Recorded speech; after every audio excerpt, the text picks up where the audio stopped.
What if the Antichrist were already ruling, but not in the way we imagined? What if it wasn't a person, but a system? What if the real battle wasn't between good and evil, but between love and fear? What if discovering this was the first step toward our deepest freedom? What if the Antichrist were already ruling the world, but instead of appearing as a single, malevolent figure with horns and darkness, it had manifested as something far more subtle, a collective consciousness of separation, fear, and disconnection that had woven itself so deeply into the fabric of modern life that most people couldn't see it anymore? Picture this. You wake up on an ordinary Wednesday morning, and for the first time in years, you notice the strange quality of silence in your neighborhood. Not the peaceful silence of contentment, but the hollow quiet of isolation. Houses full of people who haven't spoken to their neighbors in months. Families eating dinner while staring at separate screens. Lovers lying in bed together while their minds scroll through the endless anxiety of social media feeds. The Antichrist, you realize, never needed to announce itself with apocalyptic fanfare.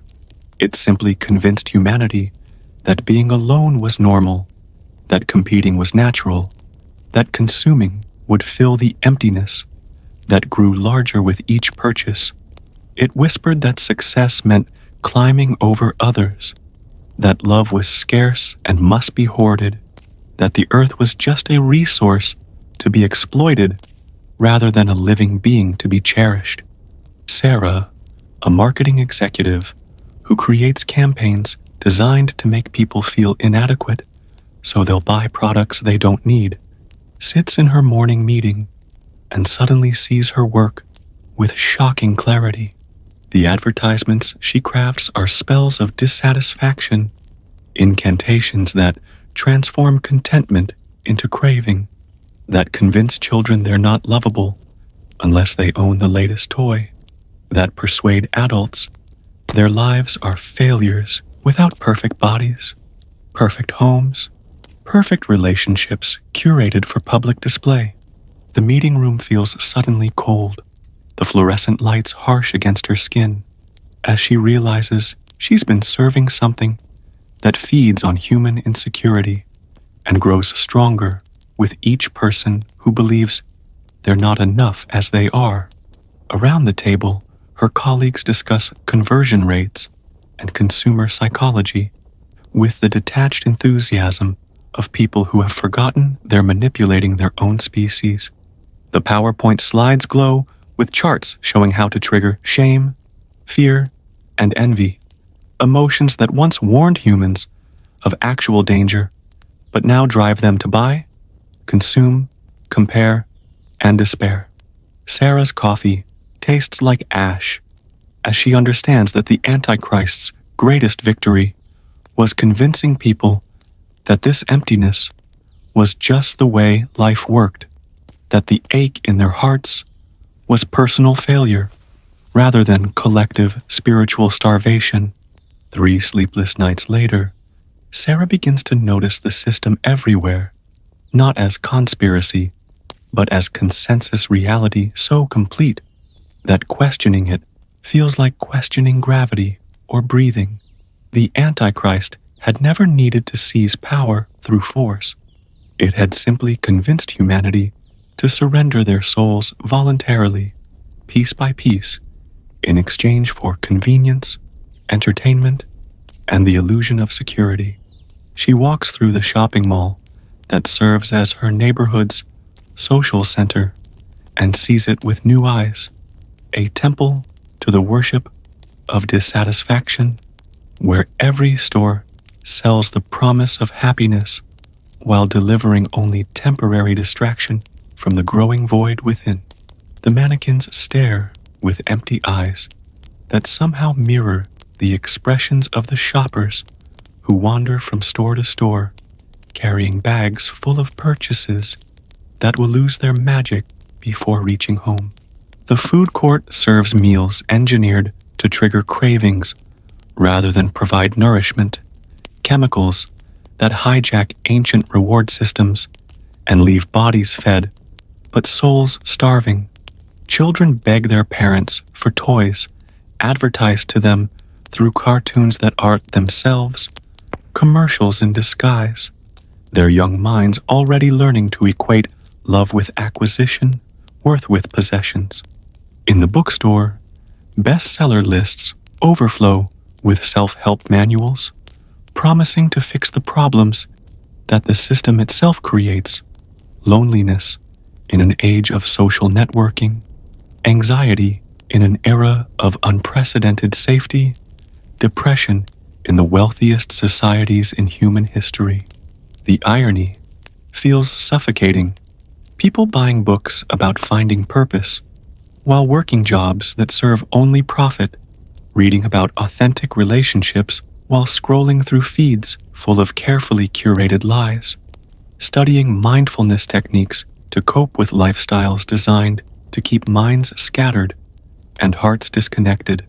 Sarah remembers her grandmother's stories about community gatherings where people knew each other's names, struggles, and celebrations, where children played in groups that included every age, where elders were treasured for their wisdom rather than warehoused in isolation, where work served community needs rather than shareholders' greed. That world hadn't been perfect, but it had been human-scaled, designed for beings who needed connection, meaning, and relationship with the natural world that sustained them. The Antichrist's genius was making people nostalgic for community, while simultaneously designing systems that made genuine community impossible.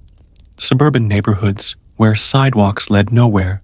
work schedules that consumed family time, entertainment that pacified rather than inspired, economics that required both parents to work multiple jobs just to survive. After many nights of restless awakening, Sarah discovers she's not alone in her recognition. Across the city, others are beginning to see through the veil of normalized disconnection that had seemed so solid just weeks before. They find each other through synchronicity rather than social media, a shared glance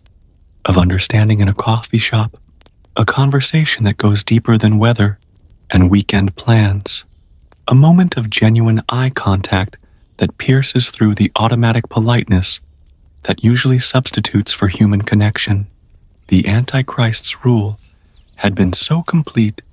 because it was invisible, woven into the assumptions that shaped daily life, like water shapes fish, who never question the medium they swim through. But once seen, it cannot be unseen. Marcus, a programmer who had been designing algorithms to capture human attention and sell it to advertisers, deletes months of work after realizing he's been creating digital chains that bind consciousness to screens, while real life passes unnoticed outside the windows of air-conditioned buildings. The code he'd been writing was elegant, sophisticated, and utterly antithetical to human flourishing, engineered to trigger dopamine responses that kept users scrolling through manufactured outrage and carefully curated envy, their nervous systems hijacked by systems that profited from their distraction. He begins to understand that the Antichrist doesn't need supernatural powers when it can manipulate the reward chemicals that evolution designed to help humans survive and thrive, turning ancient wisdom against itself to create modern suffering. Dr. Jennifer Walsh, who had been prescribing medications to treat the symptoms of lives that had lost their meaning, starts seeing her patients' struggles differently. The anxiety, depression, and attention disorders she treats aren't individual pathologies, but natural responses to unnatural conditions, souls in revolt against systems that deny their basic needs for purpose, community, and connection to something greater than consumer culture. Her prescription pad feels heavy in her hands as she realizes she's been medicating people back into compliance with a way of living that makes genuine health impossible, numbing their pain instead of addressing its sources in environments designed to produce exactly the suffering she's trained to treat. The homeless man who appears at their small group meetings speaks with unusual clarity about the freedom that comes from having nothing left to lose to the system's demands. Having fallen through the cracks of the machinery that promises security in exchange for soul, he's discovered that the emperor of modern civilization wears no clothes, that the power structure everyone fears is actually more fragile than anyone imagines, sustained only by collective agreement to participate in illusions that serve no one except those who profit from mass confusion and spiritual emptiness. In the first quiet spring of recognition, those who have awakened to the nature of their spiritual captivity begin to gather in small circles, sharing their discoveries with the reverence of archaeologists uncovering ancient truths buried under decades of cultural debris. They meet in living rooms and community gardens, in libraries and quiet corners of parks, speaking in whispers at first, then with growing confidence as they realize that the Antichrist's power depends entirely on secrecy, on people not recognizing the system that shapes their thoughts, desires, and daily choices. The revelation spreads through networks of authentic relationship rather than digital platforms designed to fragment attention and monetize connection. Elena, a teacher who had been implementing standardized curricula that reduced learning to test preparation, begins showing her students how to think rather than what to think. She watches 12-year-olds discover that their natural curiosity had been systematically discouraged, their wonder channeled into consumption rather than exploration, their intelligence measured by their ability to reproduce information rather than create meaning. The classroom transforms as children remember that learning is play, that questions are more valuable than answers, that each young mind carries unique gifts, that standardized systems are designed to ignore or suppress. The Antichrist's educational system had been remarkably effective at producing compliant workers and eager consumers, while destroying critical thinking and creative problem solving, exactly what any system of control requires to maintain its dominance. In hospitals, nurses like Maria begin to question why healing institutions feel more like factories processing illness than sanctuaries supporting wellness. They notice how the architecture itself promotes anxiety, harsh lighting, sterile surfaces, layouts that prioritize efficiency over comfort, schedules that allow no time for the human connection that ancient healing traditions recognized as medicine's most powerful ingredient. The medical system, they realize, profits more from managing chronic conditions than curing them, more from treating symptoms than addressing the environmental and spiritual causes of disease that flourish in societies organized around principles that violate human nature at every level. Corporate executives like David start seeing their company's missions with uncomfortable clarity, organizations that create artificial scarcity to drive unnecessary consumption, that design products to fail so customers must replace them frequently, that externalize environmental and social costs while privatizing profits.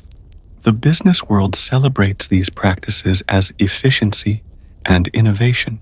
while the planet's life support systems collapse under the weight of an economic model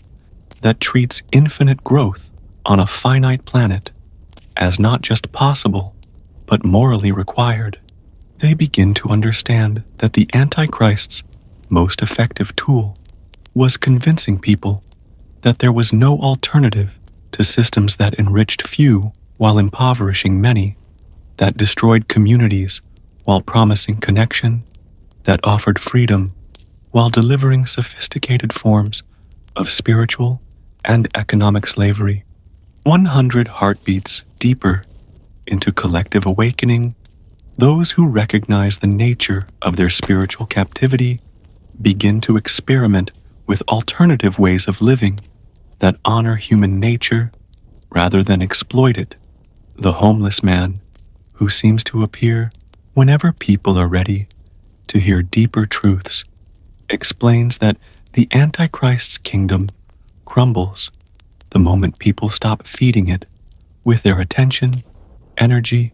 and participation. The system's power was always borrowed from the souls it claimed to serve, sustained by the very people it oppressed through their unconscious agreement to participate in arrangements that served corporate profits rather than human flourishing. Small groups begin opting out of the machinery of mass distraction. Families who eat dinner together without screens, neighbors who know each other's names and share resources, communities that prioritize local production over global consumption. They discover that stepping away from the Antichrist's systems doesn't require dramatic sacrifice, but simple remembering of what human beings actually need to thrive, meaningful work that serves genuine needs, relationships based on mutual care rather than transaction, environments that support health rather than demand medical intervention,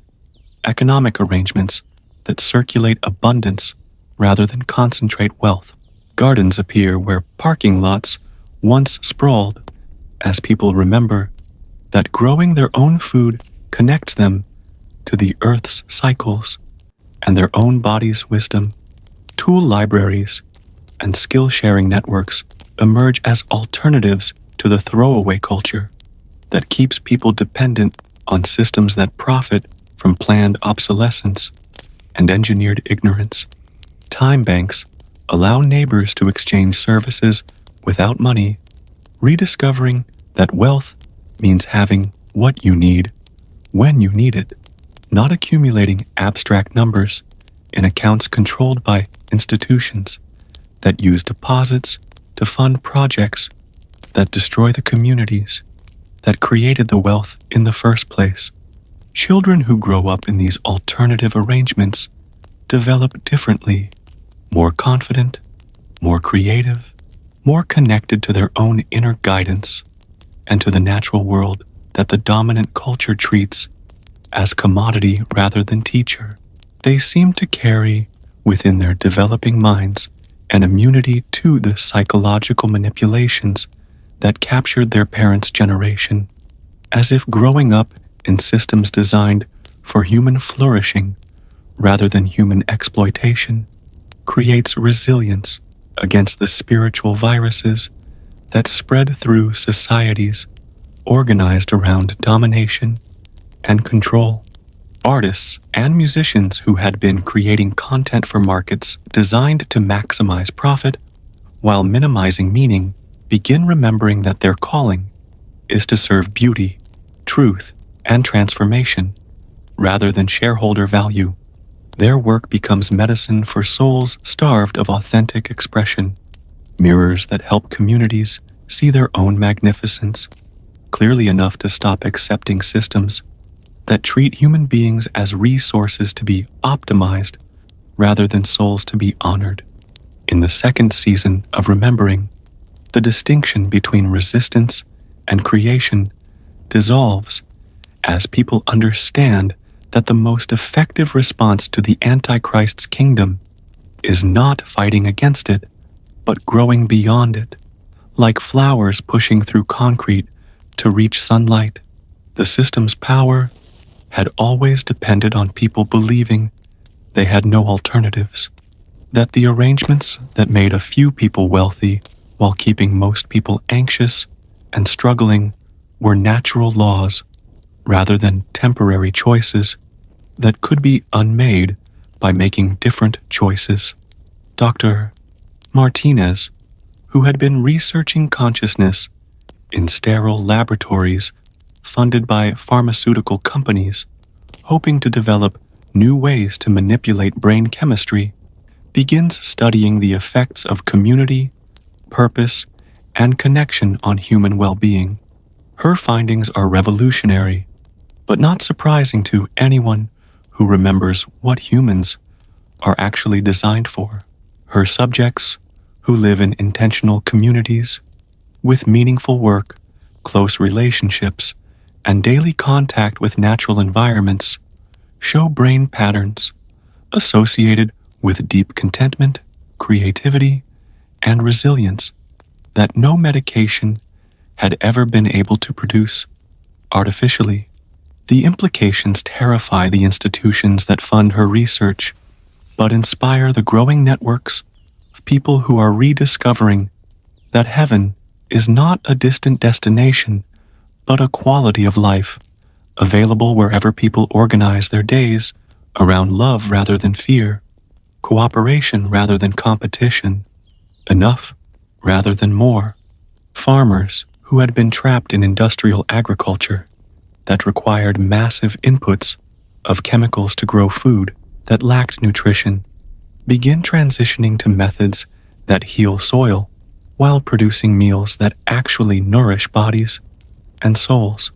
They discover that working with natural systems rather than against them produces abundance that serves life at every level, creating habitat for wildlife while providing food that connects people to the seasons and the earth that sustains all existence. The contrast with the Antichrist's food system becomes stark. Industrial agriculture that depletes soil, pollutes water, tortures animals, and produces food-like substances that trigger cravings while providing little nourishment,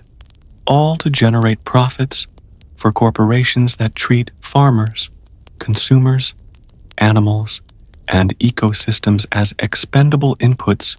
in a machine designed to concentrate wealth while externalizing all costs. Economic experiments flourish as communities rediscover currencies based on mutual aid rather than scarcity, credit unions that serve members rather than shareholders, cooperative businesses that distribute ownership and decision-making among workers rather than concentrating power in the hands of investors who contribute capital but not labor. These alternatives don't require permission from institutions that profit from the current arrangements. They grow organically wherever people remember that economics is supposed to serve human needs rather than abstract mathematical models that prioritize efficiency over equity, growth over sustainability, competition over collaboration. A few years into the gentle exodus from the Antichrist's kingdom, children born into the emerging alternative arrangements carry within them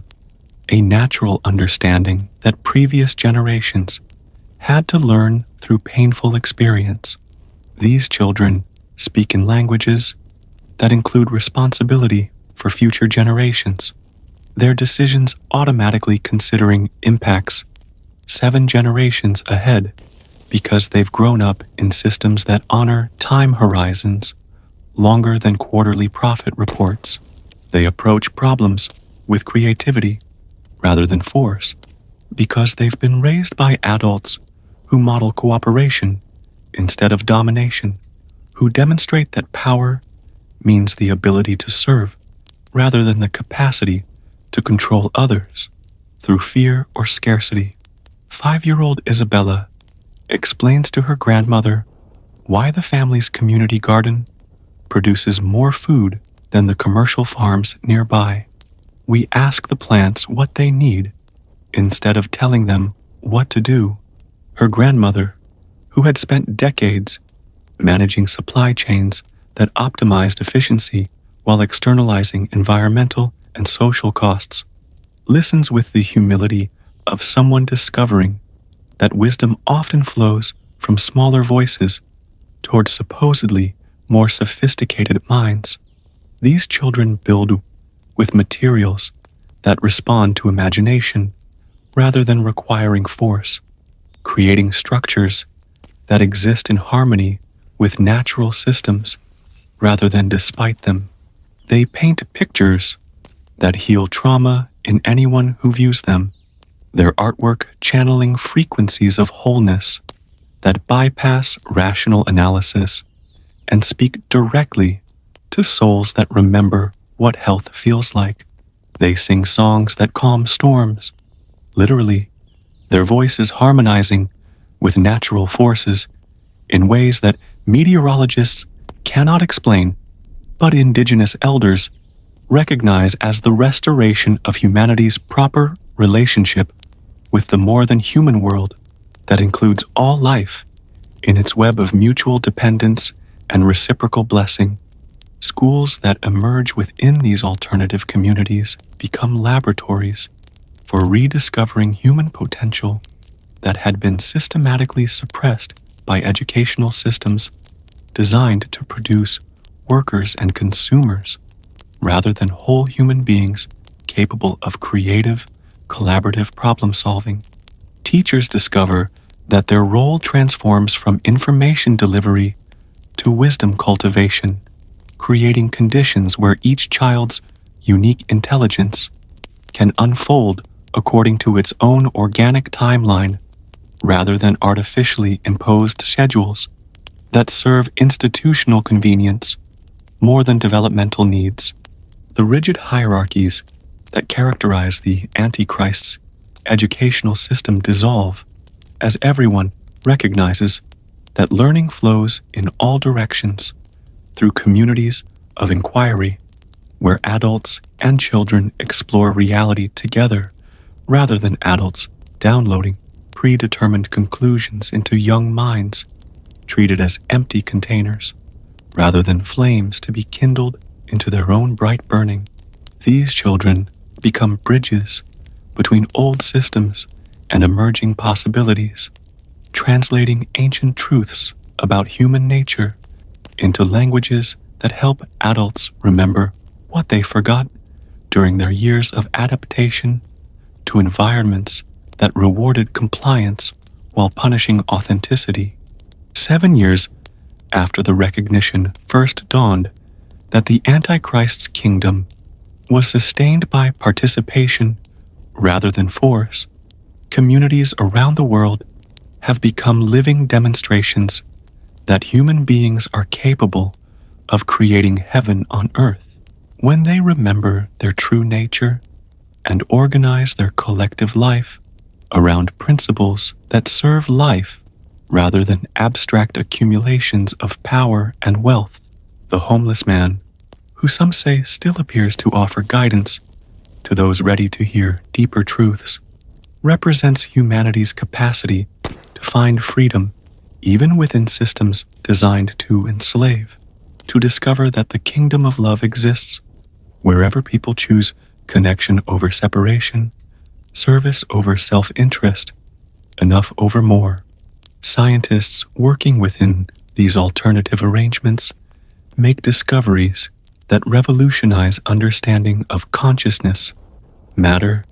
energy, and the relationship between observer and observed that quantum physicists had been documenting for decades without fully understanding its implications for how human communities might organize themselves. They discover that cooperation produces better outcomes than competition in virtually every domain that matters for long-term flourishing, that diversity strengthens systems rather than threatening them, that sustainability and abundance are natural partners when economics serves ecological principles rather than ignoring them in pursuit of short-term profits that always prove costly when environmental and social impacts are honestly calculated.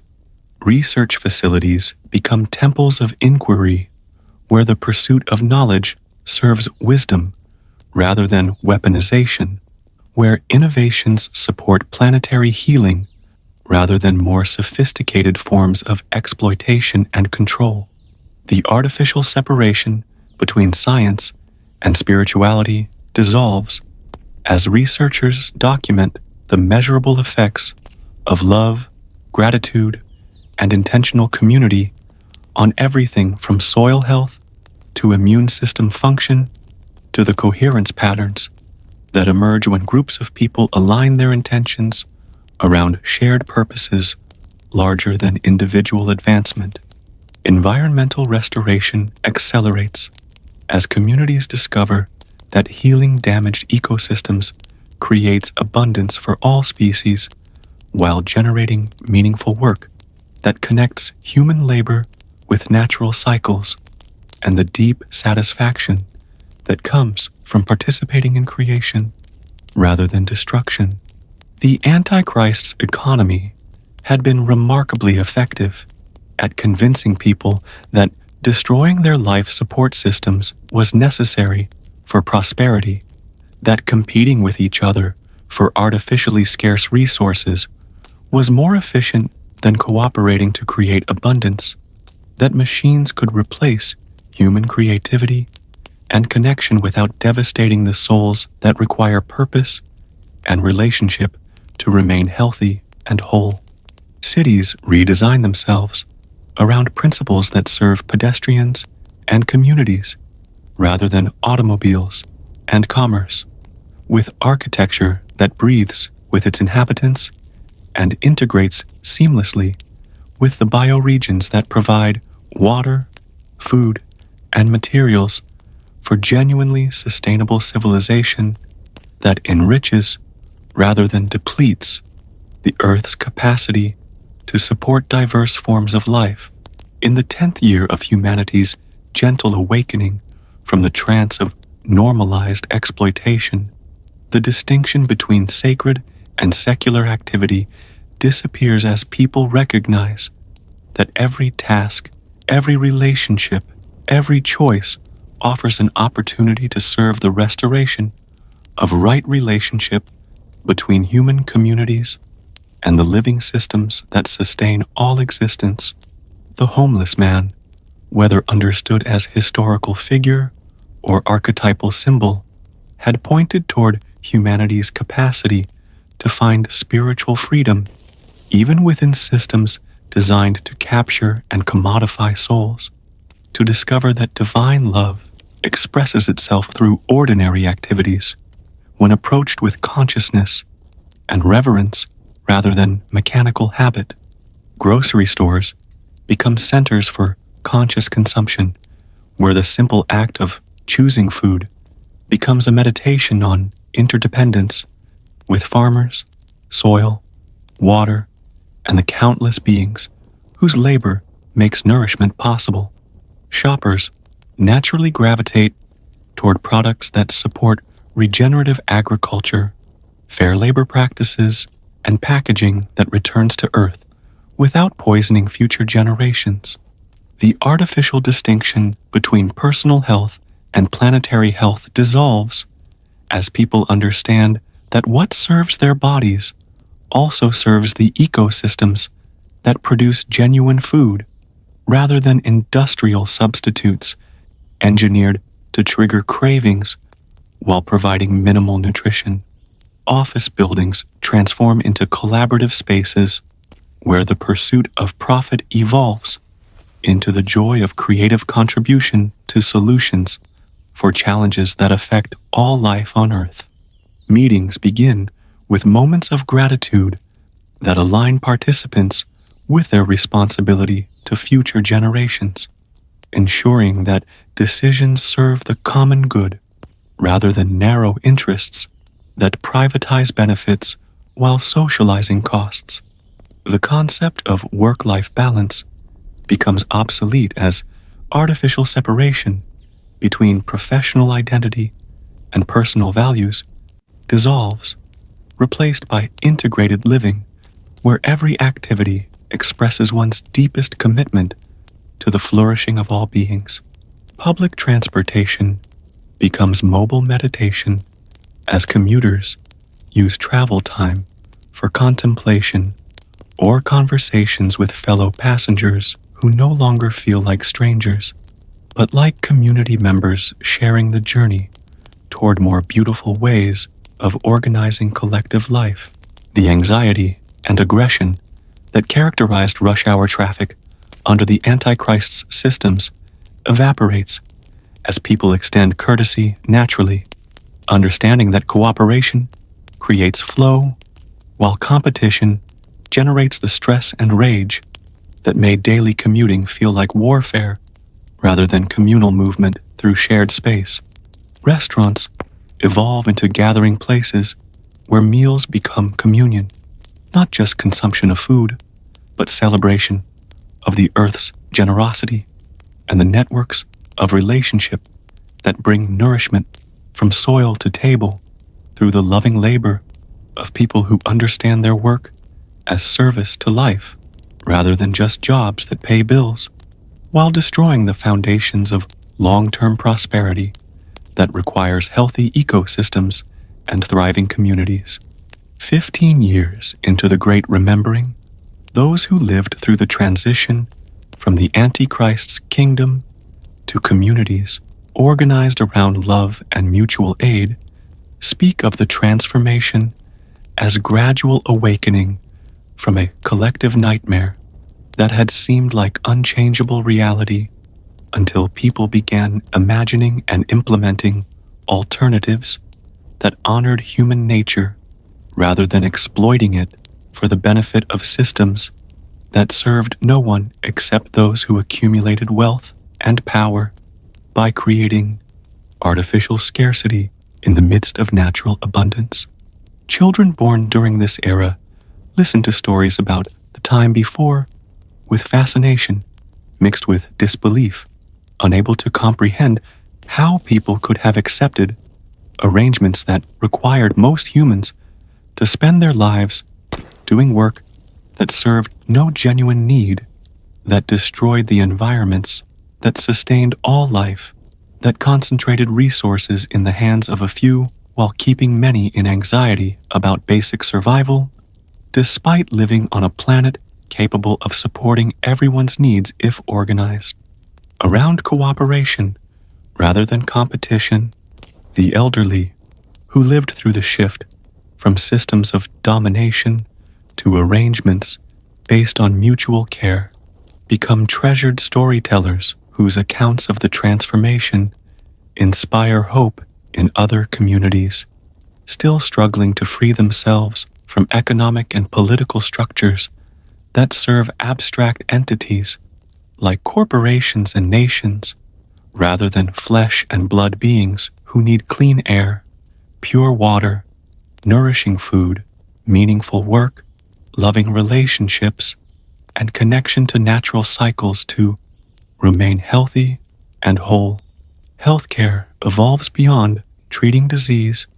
towards supporting the full flowering of human potential in environments designed to promote wellness rather than merely managing illness after systems of production and consumption have damaged bodies, minds, and spirits through exposure to toxins, stress, and to isolation that no individual treatment can address as effectively as creating conditions that support life rather than exploit it for profit. Hospitals become healing sanctuaries where patients receive not just medical technology, but community support, meaningful activity, and connection to natural environments that traditional healing systems always recognized as essential for recovery and ongoing vitality. Doctors work in partnership with patients' own healing wisdom and with community healers who understand that wellness emerges from right relationship with oneself, one's community, and the more than human world that includes all beings in its web of mutual care. The pharmaceutical industry transforms from symptom suppression toward consciousness elevation, developing remedies that work with body's innate intelligence rather than overriding natural healing processes with chemicals that create dependency while generating side effects that require additional medications in cycles that serve corporate profits more than human health. 20 years after the gentle exodus from the Antichrist's kingdom began, humanity has learned to live simultaneously in multiple dimensions of reality, recognizing that material existence serves spiritual purposes that become clear when daily activities align with values that honor the sacred within ordinary experience. The physical world continues to function according to natural laws, but people now navigate practical requirements with conscious awareness of their responsibility to future generations and their participation in webs of relationship that connect all life across time and space, in networks of mutual influence and reciprocal care. The homeless man, whether viewed as catalyst or symbol, represents humanity's discovery that spiritual freedom exists within any circumstances when approached with consciousness that sees through illusions of separation to the underlying unity that makes love, service, and sacrifice for the common good feel natural rather than forced. Scientists and artists work together, no longer seeing objective analysis and creative expression as opposing approaches, but as complementary methods for exploring and celebrating the magnificent mystery of existence that reveals itself through both microscopic investigation and visionary imagination. Research facilities become temples where inquiry serves wisdom rather than control, where discoveries contribute to healing rather than more sophisticated forms of exploitation that benefit few while harming many through technologies that prioritize efficiency over equity, growth over sustainability, innovation over responsibility to future generations who will inherit the consequences of today's choices. Environmental restoration accelerates as humanity rediscovers its role as grateful participant in rather than dominating master of ecological systems that include human communities as one species among many in the community of all life that shares this planet as temporary home during the brief span between birth and death that offers opportunities for service, learning, and love that transcend individual survival to embrace purposes larger than personal advancement. Climate healing reverses not through technological fixes alone, but through transformation of consciousness that recognizes Earth as living being deserving respect rather than resource to be exploited, mother rather than machine, teacher rather than property to be owned and sold to highest bidder without regard for impacts on those who cannot afford to buy their way out of environmental destruction that affects poor communities first, while wealthy individuals purchase temporary protection from consequences of systems they profit from. Cities become organisms that breathe with their inhabitants, architecture integrated with natural systems that purify air and water while providing habitat for wildlife and beauty for souls that require contact with more than human life to remember their place in the larger story of evolution toward greater consciousness, compassion, and capacity for cooperative response to challenges that affect all beings. In the 25th year of conscious evolution beyond the Antichrist's kingdom of separation and domination, death reveals itself as transformation rather than termination, and grief evolves from the pain of loss to bittersweet recognition that love creates bonds, transcending physical form that consciousness continues its exploration of experience through vehicles beyond individual bodies that serve as temporary temples for eternal spirits, learning through incarnation in material reality that offers unique opportunities for service, creativity, and relationship impossible in purely spiritual dimensions where separation is obviously illusion. The homeless man, whose presence catalyzed humanity's remembering of its capacity for unconditional love and cooperative creation of conditions that serve all life, lives within every awakened heart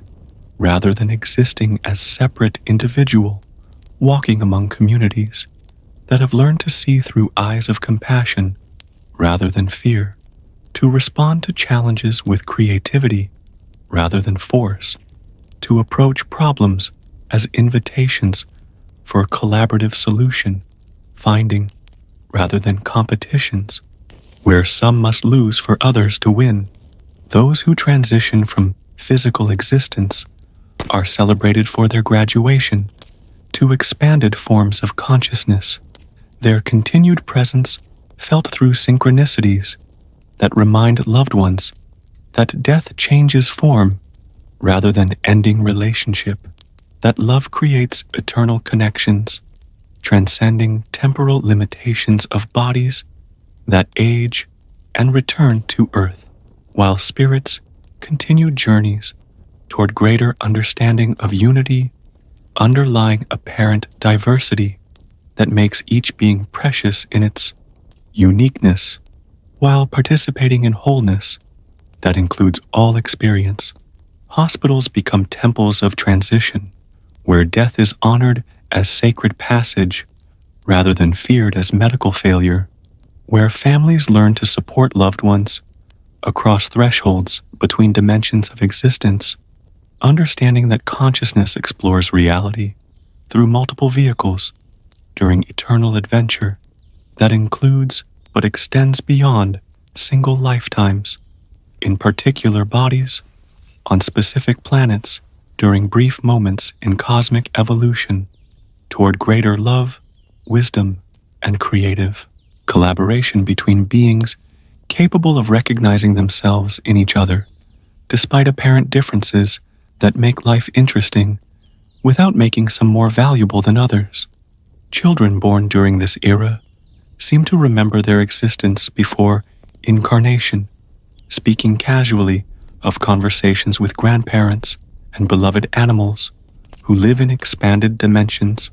but remain available for guidance and comfort to those who approach relationship with death as transformation rather than termination, graduation rather than failure, doorway rather than wall, blocking further experience and growth. Medical schools teach courses in conscious dying alongside life-supporting techniques, training healthcare providers to support spiritual preparation for whatever transition serves each soul's development, rather than fighting death as enemy, instead of recognizing natural process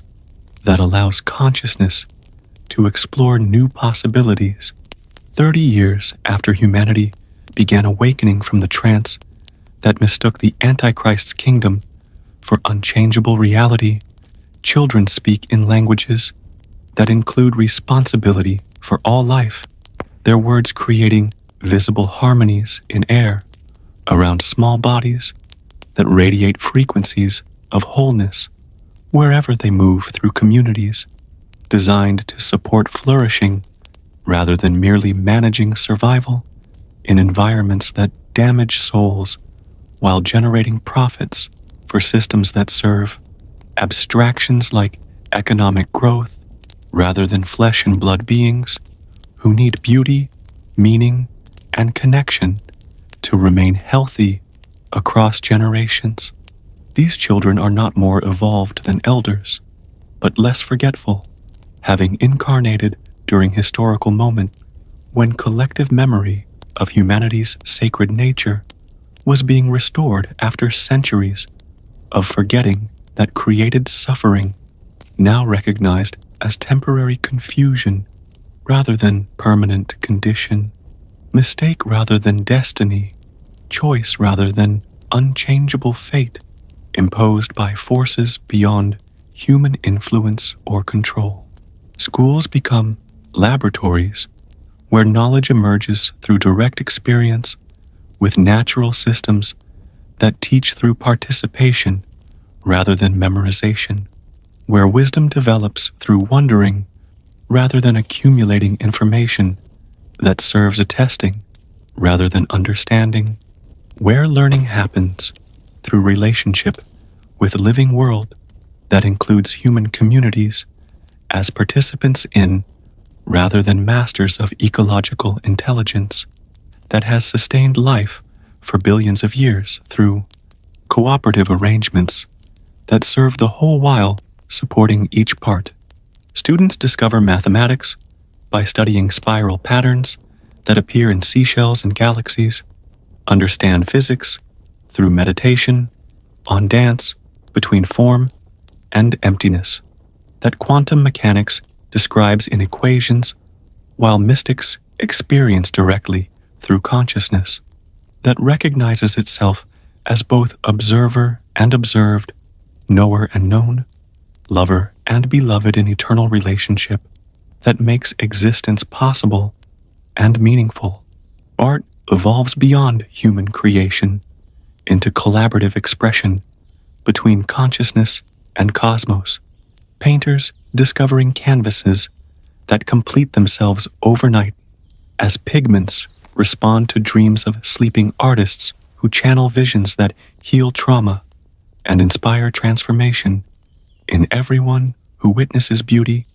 made manifest through cooperation between individual creativity and universal intelligence that flows through all willing vessels. Musicians find instruments playing themselves when touched by genuine emotion, creating melodies that repair broken hearts and restore faith in possibility to souls who had abandoned hope during years of adaptation to systems that rewarded cynicism while punishing idealism, that celebrated selfishness while pathologizing compassion, that treated competition as natural law while ignoring cooperation that makes all life possible. Writers channel stories that seem to emerge from collective unconscious, where all experience is stored and available to those who approach creativity as service to healing rather than personal advancement, as collaboration with mystery rather than individual achievement that serves ego more than evolution toward greater consciousness. 35 years after the Great Awakening began, those who lived through transformation from the Antichrist's kingdom to communities organized around love speak of the shift as humanity's collective graduation from spiritual childhood to maturity that recognizes responsibility for all life rather than just immediate family or tribe, that understands prosperity as abundance shared rather than wealth hoarded, that approaches power as capacity to serve rather than ability to dominate others, through fear or artificial scarcity that turns natural abundance into manufactured competition for resources that Earth provides freely when human systems align with ecological principles that have sustained life for eons. The homeless man, whether catalyst or symbol, accomplished what no external savior could. He reminded people of their own capacity for unconditional love, while demonstrating that the Antichrist's kingdom crumbles the moment people stop feeding it with attention, energy, and participation in arrangements that serve systems rather than souls, abstractions rather than beings, profit rather than life. Children born in this era emerge from wombs with eyes that see through illusions of separation to underlying unity that makes compassion natural response to suffering, cooperation obvious solution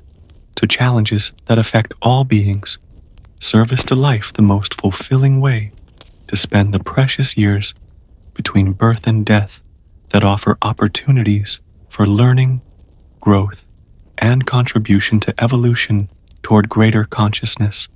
The final recognition is both simple and profound. The Antichrist was never external force, requiring defeat through warfare, but internal confusion, requiring healing through remembering humanity's true nature as expressions of love, temporarily incarnated in forms that allow unique experiences of creativity, relationship, and service impossible in purely spiritual dimensions, where separation is obviously illusion. The battle between good and evil was actually invitation for choice between fear and love, competition and cooperation, scarcity and abundance, domination and partnership, separation and unity, choices available in every moment to every being capable of recognizing alternatives to habitual patterns inherited from cultures that forgot their divine nature during historical periods, when survival seemed to require behaviors that served short-term individual advantage while undermining long-term collective flourishing. Religious institutions dissolve and reform as living practices rather than rigid doctrines. Places that support direct experience of sacred rather than belief in second-hand reports about divine reality that each soul must discover personally through relationship with mystery that reveals itself through creation, through other beings, through circumstances that invite growth toward greater love, wisdom, and creative collaboration in service to life's endless exploration of its own magnificent potential. And in quiet moments before sleep, as transformed world settles into dreams that shape tomorrow's reality, people understand they never needed to defeat external enemy, but only remember their own divine nature, temporarily forgotten during collective amnesia, now ending as humanity awakens to paradise that was never lost, only hidden behind veils of fear that dissolved when touched by love that was always present, waiting patiently for recognition. Perhaps the Antichrist was never the enemy we feared, but the teacher we needed, showing us exactly what we don't want so we could choose what we do. Perhaps every system that served separation was just humanity's way of learning to choose love consciously. Close your eyes now. Feel the kingdom of love already present in your heart, waiting to transform whatever it touches.